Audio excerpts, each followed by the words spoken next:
दोस्तों, RBC MPPSC में आप सभी का स्वागत है। और आज हम नए सिलेबस के अकॉर्डिंग एमपीपीएससी 2024 का जो नया सिलेबस आया है उसके अकॉर्डिंग यूनिट 10 के यहाँ पे कुछ महत्वपूर्ण टॉपिक्स के बारे में चर्चा करने वाले हैं।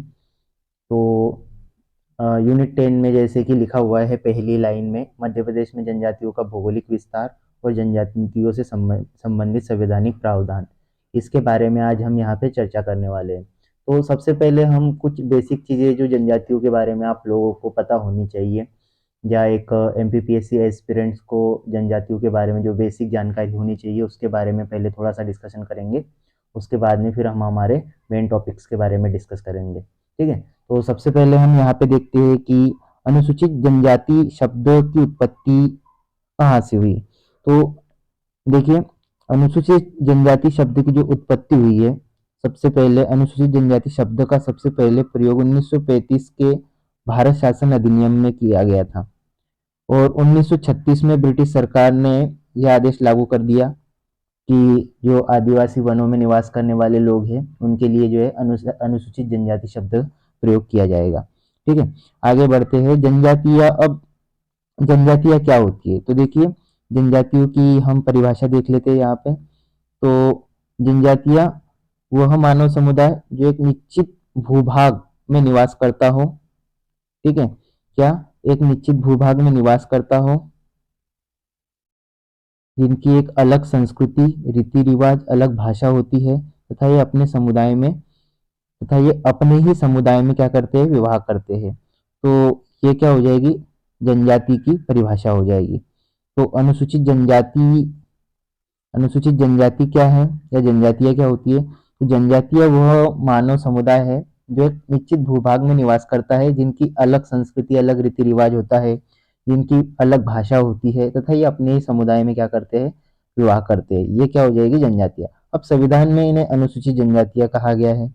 इन्हें आदिवासी या आदिम जाति या वनवासी या असभ्य जाति कहकर भी पुकारा जाता है। ठीक है, लेकिन स्वतंत्रता प्राप्ति के बाद 1950 में जनजातीय समूह की भारत में लगभग लगभग 212 जो है, 212 कितने, 212 जनजातीय समुदायों की सूची तैयार करने के लिए अनुसूचित जनजाति आदेश 1950 जो है यहाँ पर लागू किया गया था। स्वतंत्रता के बाद क्या हुआ कि जनजातीय समूह की पहचान करने के लिए 212 जनजातीय समुदाय की सूची तैयार करने के लिए जनजातीय आदेश 1950 यहाँ पे लागू किया गया था। ठीक है, तो आगे बढ़ते हैं। एक व्यक्ति थे जीएस घुरिया, विद्वान डॉक्टर जीएस घुरिया, इन्होंने इसे पिछड़े हिंदू इनको पिछड़े हिंदू कहकर संबोधित किया। तो ये फैक्ट भी आप याद रखें, क्योंकि क्वेश्चन पूछा जा सकता है कि भाई पिछड़े जनजातियों को पिछड़े हिंदू कहकर किसने पुकारा था या किसने कहा था, तो डॉक्टर जीएस घुरिया ने इनको पिछड़े हिंदू कहकर पुकारा था। ठीक है, आगे बढ़ते हैं। राष्ट्रपति द्वारा जो है अनुच्छेद 342 के तहत आम सूचना द्वारा किसी भी क्षेत्र को जो है अनुसूचित जनजाति वर्ग घोषित किया जा सकता है। ठीक है, तो राष्ट्रपति द्वारा क्या किया जा सकता है, किसी भी वर्ग को अनुसूचित जनजाति घोषित किया जा सकता है। जबकि संविधान का जो अनुच्छेद है 342 342 के तहत सब क्लॉज 25 के तहत जो है अनुसूचित जाति और जनजातियों के बारे में प्रावधान किया गया है। संविधान में इनकी परिभाषा के बारे में बताया गया है। ठीक है, तो राष्ट्रपति द्वारा 342 के तहत क्या गया, आम सूचना द्वारा या एक आम अधिसूचना द्वारा क्या है, किसी भी वर्ग को अनुसूचित अनुसूचित वर्ग जो है घोषित किया जा सकता है। ठीक है, आगे बढ़ते हैं फिर। अब इनकी कुछ विशेषताएं है, क्या है विशेषताएं देख लेते हैं। तो देखिए, हमने जो परिभाषा लिखी उसी में उनकी विशेषताएं, जैसे किसी निश्चित भौगोलिक क्षेत्र में निवास करते हो, इनकी एक विशिष्ट संस्कृति होती है, ये अर्थव्यवस्था और आजीविका के लिए प्रकृति पर पूर्ण रूप से निर्भर होते हैं और शैक्षणिक रूप से पिछड़े होते हैं। तो ये इनकी विशेषताएं हो जाएगी। ठीक है, फिर आगे देखते हैं मध्य प्रदेश में जनजातियों का भौगोलिक विस्तार। अब हम भौगोलिक विस्तार देखने से पहले कुछ फैक्चुअल चीजें देखेंगे जो आपके लिए एग्जाम की दृष्टि से बहुत ही ज्यादा महत्वपूर्ण होगी। जैसे मध्य प्रदेश भारत का सर्वाधिक अनुसूचित जनजाति जनसंख्या वाला राज्य है, तो ये आप याद रखें। फिर 2011 की जनगणना के अनुसार मध्य प्रदेश में जनजातियों की जनसंख्या 1,53,16,784 है। कितनी है, 1,53,16,783 जो है हमारे यहाँ अनुसूचित जनजातियों की जनसंख्या है। और प्रतिशत में कितनी है, तो प्रतिशत में याद रखें 21.10। कितनी है प्रतिशत में, 21.10। फिर आगे बढ़ते हैं। अनुसूचित जनजाति जनसंख्या की दृष्टि से देश में अगर देखा जाए तो मध्य प्रदेश जो है जनसंख्या की दृष्टि से प्रथम स्थान पे है। जनसंख्या की दृष्टि से मध्य प्रदेश का कौन सा है, प्रथम स्थान है। और प्रतिशत के आधार पर बात करें तो 13वां स्थान है। वैसे ही प्रदेश में सर्वाधिक अनुसूचित जनजाति जनसंख्या वाला जिला धार है, जहाँ पे लगभग 12,22,814 जो है अनुसूचित जनजातियां जो है पाई जाती है। ठीक है। इसके बाद अगले फैक्ट की बात करें तो प्रदेश में न्यूनतम अनुसूचित जनजाति जनसंख्या वाला जिला जो है भिंड है, जहाँ पे केवल 6,131 जो है जनजाति जनसंख्या पाई जाती है। तो सर्वाधिक अनुसूचित जनजाति जनसंख्या वाला जिला धार, लगभग 12,22,000 के लगभग। और प्रदेश में न्यूनतम अनुसूचित जनजाति जनसंख्या वाला जिला भिंड है, जहाँ 6,131 पाई जाती है। ये जो आंकड़े हैं ये 2011 की जनगणना के अनुसार है। फिर आगे है सर्वाधिक अनुसूचित जनजाति प्रतिशत वाला जिला। तो सर्वाधिक अनुसूचित जनजाति प्रतिशत वाला जिला कौन सा है हमारे यहाँ, तो अलीराजपुर है, जहाँ पे 89% जो है अनुसूचित जनजाति पाई जाती है। फिर सबसे कम अनुसूचित जनजाति या न्यूनतम अनुसूचित जनजाति प्रतिशत वाला जिला भिंड है। कौन सा है भाई, यहाँ पे ये देखिए सबसे कम अनुसूचित जनजाति वाला जिला कौन सा है, भिंड है, जहाँ पे 0.4% जो अनुसूचित जनजाति पाई जाती है। आगे बढ़ते हैं, फिर कुछ और फैक्चुअल चीजें देखते हैं। जैसे यहाँ पे आगे लिखा हुआ है कि मध्य प्रदेश में लगभग लगभग 43 जो है 43 अनुसूचित जनजातियां पाई जाती है, जिसमें भील और भिलाला की जनसंख्या सर्वाधिक है। भील और भिलाला की मिला के लगभग लगभग 59.93 लाख, मतलब लगभग 60 लाख जनजाति जो है भील और भिलाला है, भिलाला मतलब भील और भिलाला हमारे यहाँ सर्वाधिक पाई जाती है। जो कुल जनसंख्या का कितना है, तो 39.1%, मतलब लगभग लगभग 40% जनजाति जो है भील और भिलाला है हमारे यहाँ। फिर मध्य प्रदेश की तीन सबसे बड़ी जनजातियां कौन कौन सी है, तो यहाँ पे है भील, गोंड और कोल। और सबसे छोटा जनजाति वर्ग जो है कमार वर्ग है, जो सीधी जिले में पाया जाता है। तो दोस्तों ये थी इसकी फैक्चुअल जानकारी। अब आगे हम देखते हैं मध्य प्रदेश में अनुसूचित जनजातियों का भौगोलिक विवरण। तो देखिए यहाँ पे मैप में कुछ चीजें लिखी हुई है। जैसे जो उत्तरी क्षेत्र है, उत्तरी क्षेत्र में आपकी सहरिया जनजाति पाई जाती है। पश्चिमी क्षेत्र में आपकी भील जनजाति पाई जाती है। दक्षिणी क्षेत्र में आपकी 3-4 जनजातियां पाई जाती है, जैसे कोरकू, भारिया, गोंड, बेगा। फिर ये पूर्वी क्षेत्र जो है, पूर्वी क्षेत्र में आपको कोल, अगरिया, मुड़िया, पनिका, ये जनजाति आपको पाई जाती है। और जनजाति जनसंख्या अनुपात की दृष्टि से इनको जो है 4 भागों में बांटा गया है। जो नीचे यहाँ पे लिखा गया है 4 भागों में क्या क्या है, तो देखिए 4 भागों में वर्गीकरण किया गया है इनका। तो जनजातीय जनसंख्या अनुपात वर्गीकरण देखते हैं हम। तो देखिए मध्य प्रदेश का पश्चिमी क्षेत्र, इसमें 8 जिले आते हैं। धार, बड़वानी, झाबुआ, अलीराजपुर, खरगोन और खंडवा, रतलाम, बुरहानपुर, इसमें लगभग लगभग 36.3% जनजाति जो है निवास करती है। फिर दक्षिण पश्चिमी मध्य प्रदेश के 7 जिले आते हैं, इसमें छिंदवाड़ा, बैतूल, मंडला, सिवनी, डिंडोरी, बालाघाट, हरदा, इसमें 23.28% जनजाति निवास करती है। पूर्वी क्षेत्र के 6 जिले, पूर्वी क्षेत्र के 6 जिलों में सीधी, सिंगरौली, शहडोल, उमरिया, अनूपपुर, कटनी, लगभग 14% जनजाति। उत्तरी क्षेत्र में केवल श्योपुर एकमात्र ऐसा जिला है जहां पर अनुसूचित जनजाति की जनसंख्या पाई जाती है। तो ये लगभग लगभग 100% तो नहीं होता है, पर बाकी की फिर जो बचा हुआ परसेंट है वो मध्य प्रदेश के अन्य जिलों में पाई जाती है। तो ये जिलों के नाम आप याद रखें कि कौन कौन से जिलों में और कौन से क्षेत्र में कौन सी जनजाति पाई जाती है, ये प्रमुख रूप से याद रखना है। जैसे पश्चिमी क्षेत्र में भील जनजाति, दक्षिण क्षेत्र में कोरकू, भारिया, गोंड, बेगा, पूर्वी क्षेत्र में कोल, अगरिया, मुड़िया और ये पनिका, और उत्तरी क्षेत्र में सहरिया जनजाति। ठीक है, तो आगे बढ़ते हैं। आई होप आपको ये चीजें समझ में आ गई होगी।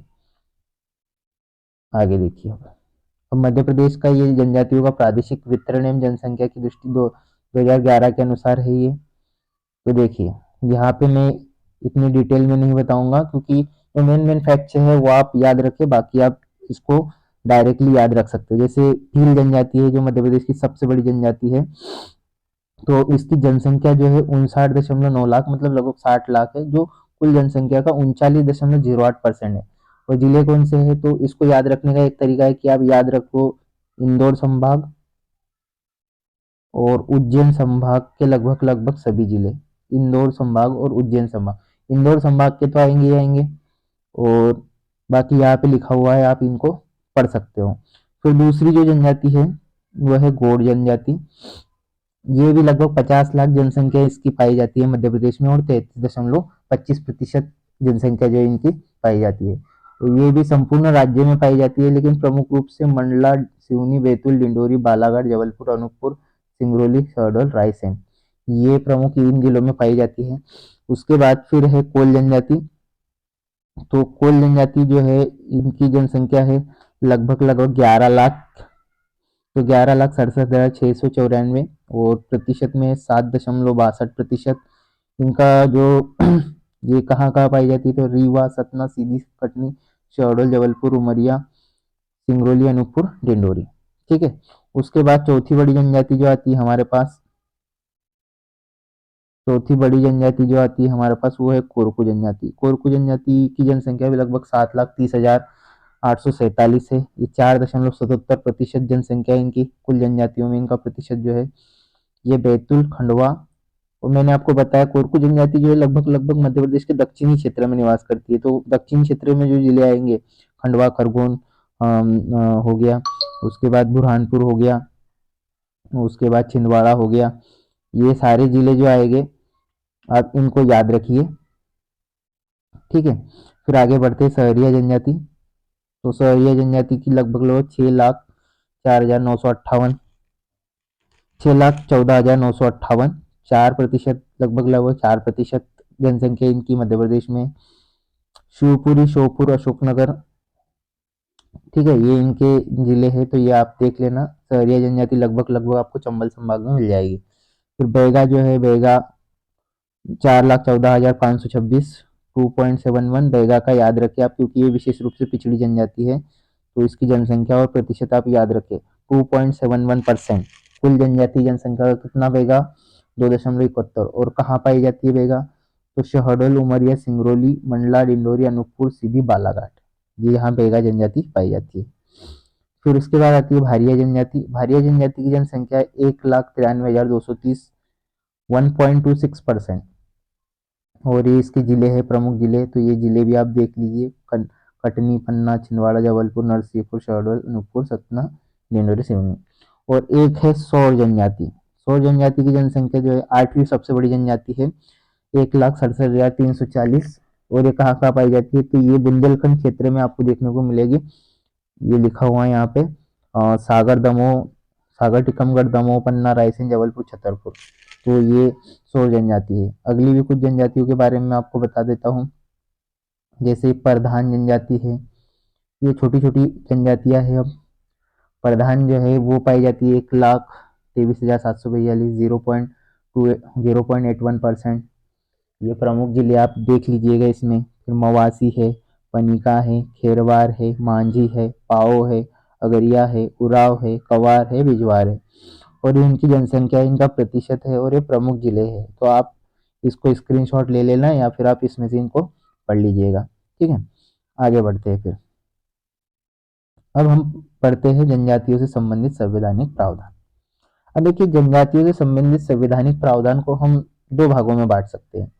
जैसे एक संरक्षण संबंधी उपबंध बोल सकते हैं, और एक विकास संबंधी। ठीक है। तो संरक्षण संबंधी सबसे पहले हम देखते हैं संरक्षण संबंधी कौन कौन से उपाय हैं।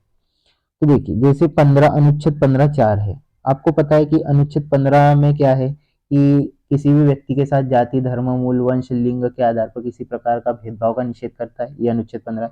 लेकिन अनुच्छेद 15(4) में ये लिखा हुआ है कि राज्य जो है सामाजिक और शैक्षणिक रूप से पिछड़े अनुसूचित जातियों तथा जनजातियों के हितों एवं उनकी उन्नति हेतु उपबंध करेगा या करने का अधिकार है राज्य को। कि भाई जो राज्य की जो सामाजिक और शैक्षणिक रूप से जो पिछड़ी जनजातियां है, अनुसूचित जातियां और जनजातियां है, उनके हितों और उन्नति के लिए क्या करने का है, उपबंध करने का राज्य को अधिकार है।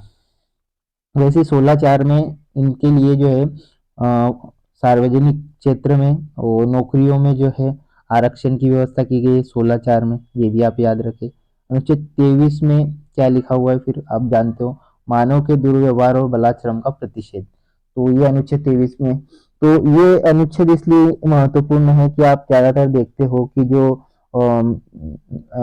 ज़्यादातर जो दुर्व्यवहार या शोषण किया जाता है या जबरन बंधुआ मजदूरी जो करवाई जाती है, लगभग अनुसूचित जनजातियों के लोगों के साथ आजकल ये अत्याचार बहुत देखने को मिलता है। इसलिए ये अनुच्छेद क्या है, महत्वपूर्ण है। फिर अगला अनुच्छेद है अनुच्छेद 29, सांस्कृतिक एवं शैक्षणिक अधिकार।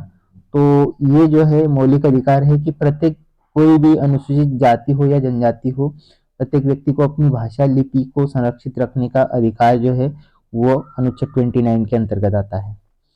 फिर अनुच्छेद 46 में है अनुसूचित जातियों और जनजातियों।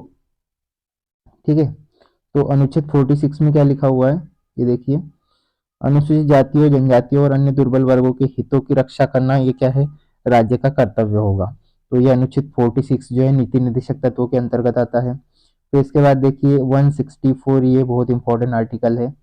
अब देखिए इसमें कुछ राज्यों के नाम दिए गए, जैसे उड़ीसा हो गया, मध्य प्रदेश हो गया, छत्तीसगढ़, झारखंड। इन राज्यों में क्या अनुसूचित जनजातियों के कल्याण के लिए एक मंत्री की नियुक्ति का प्रावधान करता है ये अनुच्छेद, कि भाई जो भी अनुसूचित जनजातियों संबंधित जो राज्य होंगे वहां पे एक अनुसूचित जनजाति मंत्री की नियुक्ति की जाएगी वहां पर। तो ये अनुच्छेद 164 आप याद रखें। फिर उसके बाद है अनुच्छेद 330, ये बहुत ही इंपॉर्टेंट, अनुसूचित जाति और जनजातियों के लोकसभा में सीटों का आरक्षण किया गया अनुच्छेद 330 के अंतर्गत। फिर अनुच्छेद 332, राज्य की विधानसभाओं में एससी तथा एसटी के लिए सीटों का आरक्षण किया गया है। ठीक है, आगे बढ़ते हैं। फिर है अनुच्छेद 334, तो संसद और राज्य विधानसभाओं में 10 और वर्षों के लिए अनुसूचित जाति और जनजाति के लिए आरक्षण जारी रखने का प्रस्ताव पारित किया गया है। ठीक है, अनुच्छेद 334 क्या है, मैं सामान्य भाषा में बोले तो जो संसद और राज्य विधानसभा की जो सीटें हैं उनमें 10 वर्ष तक आरक्षण को जारी रखने का जो है इसमें प्रावधान है। ठीक है, अनुच्छेद 335 में क्या है फिर, तो अनुसूचित जाति और जनजाति के आरक्षण के दावे से संबंधित प्रावधान है जो है 335 में है। अनुच्छेद 338 में क्या है, तो अनुसूचित जाति और जनजातियों के लिए एक विशेष अधिकारी की नियुक्ति। अब आपको पता है कि अनुच्छेद 338 ए के तहत अनुसूचित जाति और जनजाति अधिनियम को अलग कर दिया गया है, तो हम वो इसमें नहीं पढ़ेंगे, जब हम आयोग पढ़ेंगे तब वो उसमें अलग से आ जाएगा। ठीक है, 339(1) क्या कहता है, देखिए, अनुसूचित क्षेत्रों के प्रशासन और अनुसूचित जनजातियों के कल्याण के बारे में प्रतिवेदन देने के लिए एक आयोग की नियुक्ति का प्रावधान है। तो 28 अप्रैल 1960 को अनुसूचित क्षेत्र एवं अनुसूचित जनजाति आयोग बनाया गया था पहली बार। ठीक है, और इसके अध्यक्ष जो है UN ढेबर को बनाया गया था और इसी को ढेबर आयोग कहा जाता है। और इस ढेबर आयोग ने ही जो है अनुसूचित जनजातियों को जो है बहुत ही आसान तरीके से जो है समझाने का प्रयास किया, उनकी परिभाषा वगैरह जो है ढेबर आयोग ने ही सही तरीके से, और वो परिभाषा ही आज पूरे देश में जो है मान्य की जाती है। तो याद रखेंगे अनुच्छेद 339(1) में क्या है, अनुसूचित क्षेत्रों के प्रशासन और अनुसूचित जनजातियों के कल्याण के बारे में प्रतिवेदन के लिए एक आयोग की नियुक्ति का प्रावधान। और 28 अप्रैल 1960 को पहली बार अनुसूचित क्षेत्र एवं अनुसूचित जनजाति यहाँ पे आयोग बनाया गया था जिसके अध्यक्ष UN ढेबर थे। फिर आर्थिक विकास संबंधी क्या प्रावधान है, अब हम वो देखते हैं। तो देखिए आर्थिक विकास संबंधी क्या प्रावधान है। ठीक है, तो देखिए 275 अनुच्छेद 275, अनुसूचित जनजातियों के आर्थिक विकास हेतु संघ राज्यों को अनुदान देने का प्रावधान है। मतलब देखिए आपको पता है कि अनुच्छेद 275 के अंतर्गत क्या आता है, अनुदान का प्रावधान है कि भाई संघ जो है राज्यों को अनुदान देगा। अब ऐसे राज्यों में जहां अनुसूचित जनजाति निवास करती है उन राज्यों को भी क्या करेगा, केंद्र सरकार जो है राज्यों को अनुदान देगी या उनको उनके कल्याण के लिए, हितों के लिए, योजनाओं के लिए अनुदान देने का कार्य करेगी। फिर 339(2), संघ द्वारा अनुसूचित जनजातियों के लिए बनाई गई योजनाओं नीतियों को राज्य में लागू करने का निर्देश दे सकता है। देखिए जैसे संघ मतलब केंद्र सरकार द्वारा अगर अनुसूचित जनजातियों से संबंधित कोई योजना बनाई जाती है या कोई नीति बनाई जाती है, तो जिन राज्यों में अनुसूचित जाति और जनजातियां निवास करती है उन राज्यों को केंद्र सरकार जो है आदेश दे सकती है कि वे नियम अपने राज्यों में क्या करे, लागू करे। वो योजनाएं जो है जो जनजातियों के लिए लाभदायक है या उनके हितों की रक्षा के लिए लाभदायक है वो अपने राज्यों में क्या करे, लागू करे। ये 339(2) हो गया।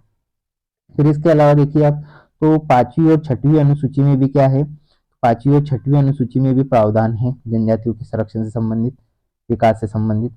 यहाँ पे पांचवी अनुसूची में क्या है, तो अनुसूचित क्षेत्रों, अनुसूचित जनजातियों के प्रशासन और नियंत्रण से संबंधित प्रावधान। तो अनुसूचित क्षेत्रों, अनुसूचित जनजातियों में, जनजातीय क्षेत्रों में प्रशासन और नियंत्रण किस प्रकार से होगा, इसका प्रावधान किसमें है, पांचवी अनुसूची में है। ठीक है, फिर आगे बढ़ते हैं, छठवीं अनुसूची में क्या है, तो देखिए छठवीं अनुसूची में है असम, मेघालय, त्रिपुरा और मिजोरम के जनजातीय क्षेत्रों के प्रशासन से संबंधित प्रावधान। ठीक है, तो ये आप देख लीजिए यहाँ पे, असम, मेघालय, त्रिपुरा और मिजोरम में जनजातीय क्षेत्रों के प्रशासन से संबंधित प्रावधान का वर्णन, ये छठवीं अनुसूची में। इसके अलावा आप देखिए तो नागालैंड, असम, मणिपुर के जनजातीय क्षेत्रों, पर्वतीय क्षेत्रों से संबंधित उपबंध के बारे में इसमें उल्लेख है। तो अनुच्छेद 371 का जो है नागालैंड को विशेष अधिकार का दर्जा देता है। और इसमें क्या लिखा गया है वो देखते हैं। देखिए जैसे इसमें 371 का में कहा गया है कि यदि संसद जो है अनुसूचित जनजातियों से संबंधित कोई भी विधि निर्माण करती है, तो नागालैंड में वह कानून, जैसे अनुसूचित संसद जो है अनुसूचित जनजातियों से संबंधित कोई भी नियम या कानून बनाती है, तो नागालैंड में वह नियम और कानून तब तक लागू नहीं हो सकता जब तक कि वहां की विधानसभा वहां उस प्रस्ताव को पारित ना कर दे। ठीक है, तो ये अनुच्छेद 371 को नागालैंड से संबंधित है, आप इसको जरूर याद रखें, बहुत इंपॉर्टेंट है। फिर 371 ख जो है असम से संबंधित है। 371 ख किससे संबंधित है, 371 ख जो है असम से संबंधित है। ये तो इसमें क्या है, राष्ट्रपति जो है अपने एक आदेश द्वारा असम राज्य की विधानसभा की एक समिति के गठन और कृत्यों के लिए उपबंध करेगा। मतलब इसका मतलब यह है कि राष्ट्रपति एक आदेश द्वारा अनुसूचित जाति और अनुसूचित जनजातियों के लिए क्या करेगा, असम राज्य की विधानसभा की एक समिति का गठन और कृत्यों के लिए उपबंध करेगा अनुसूचित जनजातियों के लिए। और 371 का भी लगभग लगभग सेम टू सेम है। ठीक है, तो ये 371 का ख और ग, नागालैंड, असम और मणिपुर, आप ये जरूर याद रखें। इसके अलावा ये कुछ इंपॉर्टेंट फैक्ट्स लिखा हुआ है यहाँ पे। मध्य प्रदेश आदिम जाति मंत्रणा परिषद 1957 में इसका गठन हुआ था। ये अनुच्छेद 244 वन के तहत इसका गठन किया गया था। ठीक है, क्योंकि अनुच्छेद 244 वन के तहत क्या है, अनुसूचित जनजातियों के हेतु सलाहकार परिषद के गठन का प्रावधान है। तो यहाँ पे इसके तहत आदिम जाति मंत्रणा, मध्य प्रदेश आदिम जाति मंत्रणा परिषद का गठन किया गया था 1957 में। लेकिन अभी इसको जो है सरकार द्वारा इसका पुनर्गठन किया गया है। कब इसका पुनर्गठन कर दिया है सरकार द्वारा, 8 सितंबर 2014 को मध्य प्रदेश आदिम जाति मंत्रणा परिषद का पुनर्गठन कब किया गया, 8 सितंबर 2014 को किया गया है।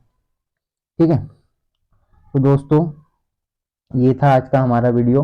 अगर आपको वीडियो पसंद आए तो वीडियो को लाइक करें, शेयर करें, कमेंट करें, अपने दोस्तों तक पहुंचाएं। धन्यवाद।